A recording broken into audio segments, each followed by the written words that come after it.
अस्सलाम वालेकुम। देखते आंखों सुनते कानों को मेरा सलाम। कैसे हैं आप सब? मैं बिल्कुल ठीक हूँ, अल्लाह का शुक्र। उम्मीद है आप भी सब खैरियत से होंगे। जी हमारे बच्चों के अभी 1-2 दिन स्कूल हैं। ये वीडियो जुमेरात की है तो मैं अपलोड आज कर रही हूँ, बस टाइम ही नहीं मिला।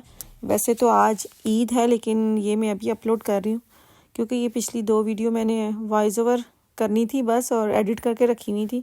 तो आपको आहिस्ता आहिस्ता रोज़ एक नई वीडियो मिलेगी। तो फ़िलहाल बना रहे हैं जी नाश्ता बच्चों का, उनका पैक कर रहे हैं ताकि वो स्कूल जाएं, किंडरगार्टन जाएं। और फिर आज 1-2 अपॉइंटमेंट भी हैं। मतलब ईद की तैयारियां चल रही हैं। साथ साथ मेरी वैसे छुट्टियां हो गई हैं काम से, मुझे 5-6 छुट्टियां हैं अभी काम से। मैं घर पे ही हूँ लेकिन बहुत सारे काम है जो अभी मेरे करने वाले हैं। वो बच्चों को भेज के फिर जाते हैं, फिर करते हैं, आपको भी दिखाते हैं। और आप लोग बताएं कैसी गुजर रही है ईद। जिस दिन आप लोगों को मेरा ये व्लॉग मिलेगा उस दिन पक्की बात है कि यूरोप में ईद है। तो सबको मेरी तरफ से बहुत बहुत ईद मुबारक हो। तो हम लोगों ने तो ईद पे ऐसा कुछ स्पेशल नहीं करना। अगर मौसम कुछ अच्छा होता तो बारबेक्यू का प्रोग्राम था, लेकिन पूरा हफ्ता बारिशें हैं, मतलब फुल मौसम ख़राब है। जब हम लोग पाकिस्तान में हुआ करते थे ना तो हम दुआएं करते थे कि अल्लाह मियाँ ईद वाले दिन ना बारिश ना सही लेकिन बादल ही हों थोड़े से, ताकि गर्मी कम हो जाए। क्योंकि अब जून में तो वहाँ आखिर की गर्मी पड़ रही है पाकिस्तान में। तो हम तरसते थे कि अल्लाह करे मौसम अच्छा हो, और यहाँ उल्टा है। हम दुआ करते हैं अल्लाह मियाँ मौसम अच्छा हो कि धूप हो और हम जो है बाहर आराम से जो है वो अपनी ग्रिल वगैरह कर सकें, और अगर जाना है नमाज़ पढ़ने तो हर तरफ पानी पानी ना हो।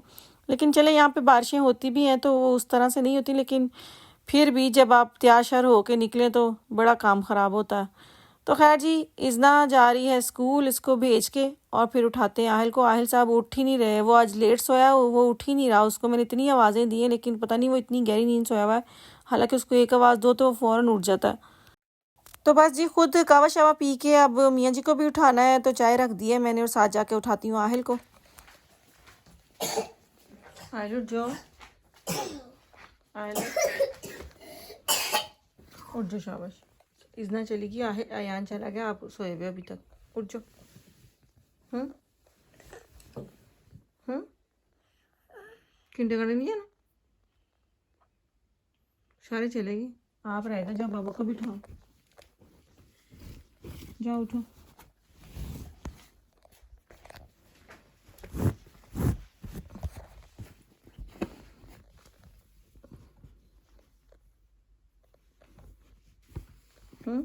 उठ जाओ, उठ जाओ, शाबाश। आहिल क्या है, उठो सोने, उठ जाओ।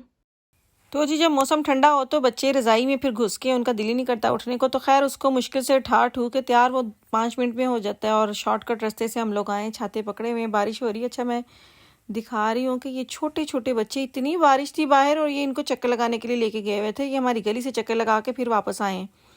तो रिजवान कह रहे थे इतनी कौन सी आखिर आई हुई है जो इनको बारिश में भी चैन नहीं। उनको पूरे मच्छोजे पहना के, गुमी स्टीफल पहना के, वो रेन वाले कोट और शूज़ वगैरह पहना के, उनको छोटे छोटे, चला भी नहीं जाता। 2 को तो उन्होंने वो ट्रॉली में डाला हुआ है। तो मैं हैरान थी देखी। और यहाँ बच्चों को आदत है बारिश हो, बर्फ़ पड़ी हो, इन्होंने इनको बाहर लेके जाना ही जाना है। ये नहीं देखते कि मौसम कैसा है। ये हम पाकिस्तानी है ना ज़्यादा धूप में जाने देते हैं बच्चों को, ना बारिश में जाने देते हैं, ना हम बर्फ़ों में बाहर बच्चों को खेलने देते हैं, ना मिट्टी के साथ खेलने देते हैं। लेकिन ये जो जर्मन लोग हैं ना, ये बच्चों को फुल, इन्होंने इनको फ्रीडम दिया हुआ है कि आप हर चीज़ को महसूस करें। खैर जी, आहिल को छोड़ के मेरी आज थी डेंटिस्ट के पास अपॉइंटमेंट। मैंने आपको बताया था कल कि मैंने अपॉइंटमेंट ली हुई है।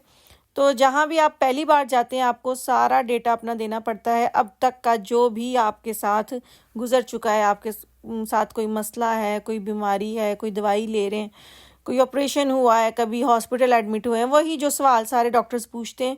तो वो आज पहली दफ़ा मैं यहाँ आई। अब तो मैं आगे जो है इन्हीं के पास से बाकी ट्रीटमेंट करवाया करूँगी। जब भी कोई मसला होगा, अल्लाह ना करे, तो मैं सिर्फ कंट्रोले के लिए आई हूँ कि एक बार दांत जो है वो चेक हो जाएं। तो अल्लाह का शुक्र है सब ठीक है। बस मेरे ना थोड़े से मसूड़ों में थोड़ा सा ब्लड आ रहा था तो उन्होंने टूथपेस्ट वगैरह दी। अब 2 हफ्ते बाद दोबारा बुलाया। तो खैर जी, तो ईद की तैयारी के लिए सबसे पहला काम, मैं जा रही हूँ इज़ना के साथ पॉलर जा रही हूँ। मैंने अपॉइंटमेंट ली हुई थी कोई 3-4 हफ्ते पहले की, तो आज मेरा टाइम था उनके 1:30 बजे का। तो हम आ गए हैं जी पॉलर। तो यहाँ पे कौन सी ईदें, ना किसी ने आना हमारे घर, ना हमने कहीं जाना, बस ऐसे दिल को खुश करने के लिए मैंने कहा करवा लें अपनी डेंडिंग पेंडिंग सारी। तो वैसे भी मैंने साल में एक बार ये करवाना होता है काम, तो चलें अभी अभी करवा लेते हैं, क्योंकि गर्मियों में तो आपने अच्छे कपड़े पहनने होते हैं हमारे पाकिस्तानी, उनके साथ अच्छे अच्छे हेयर स्टाइल्स। तो अगर आपने ये गर्मियों में नहीं करवाया तो फिर सर्दियों में तो कोई फ़ायदा नहीं। तो खैर जी, मैं आई हूँ यहाँ पे स्ट्रिकिंग करवाने। मेरे बालों का बहुत बुरा हाल हुआ है, मैं अभी आपको दिखाती हूँ कसम से। वो जो होती नहीं मकई, उसके जो बाल होते हैं वो वाला मेरे बालों का असर हो गया। मैं ना खुद इस पर कोई मैकेनिकी नहीं करना चाह रही थी, हालांकि आप कलर ला के कर लें तो आपके बाल फ्रेश हो जाते हैं। ये देखें मेरे बालों के 4 से 5 रंग हो गए और कितने बेरौनक हुए हुए हैं।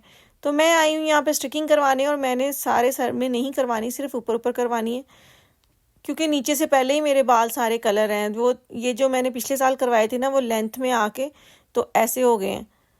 ये जितने भी आपको ब्लैक बाल नज़र आ रहे हैं, ये सारी ग्रोथ हुई हुई है बालों की, और नीचे जो कलर है वो सारा मतलब नीचे आ गया अब। तो ऊपर से स्टिकिंग होके जब वो ऊपर ऊपर हो जाएगी तो नीचे वाले बालों के साथ कलर होके वो ठीक हो जाएंगे। तो खैर जी, शुरू हो गया है काम। तकरीबन 3 से 3.5 घंटे लगे। तो रीज़ना आई थी मेरे साथ, वो किस लिए आई थी, मैंने उसको व्लॉग बनाने के लिए उसको मैं साथ लेके आई थी। आप मेरे बालों का हाल देखें।